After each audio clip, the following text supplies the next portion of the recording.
നമ്മുടെ രാജ്യത്തെ ഉത്സവ മഹാമഹം ഇന്ന് ആരംഭിച്ചിരിക്കുകയാണ്. നമ്മുടെ സർക്കാരുകൾ, നമ്മുടെ രാഷ്ട്രീയക്കാര് എല്ലാം കിടന്ന് അഹോരാത്രം പരിശ്രമിച്ചിട്ട് തമിഴ്നാട്ടിൽ നടന്ന പോളിംഗിൽ 62% ചില കമ്പനിക്കാർ പറയുന്ന 60%, ചില കമ്പനിക്കാർ പറയുന്ന 62%. ഈ 62% എന്ന് പറഞ്ഞു കഴിഞ്ഞാൽ 2/3 പോലും ആയിട്ടില്ല.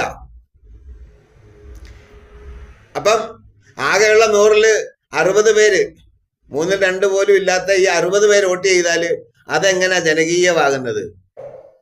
അതിനെങ്ങനെയാ ജനാധിപത്യം എന്ന് പേര് കൊടുക്കുന്നത്? കാര്യം ജനങ്ങൾ നിന്നെയൊക്കെ അത്രയ്ക്ക് വെറുത്തത് കൊണ്ടാണ് ജനങ്ങൾക്ക് വോട്ട് ചെയ്യാൻ താല്പര്യമില്ലാത്ത വരുന്നത്. ഞാൻ ഇന്ന് 20ഓളം ബൂത്തുകൾ പോയി സന്ദർശിച്ചു തമിഴ്നാട്ടിൽ.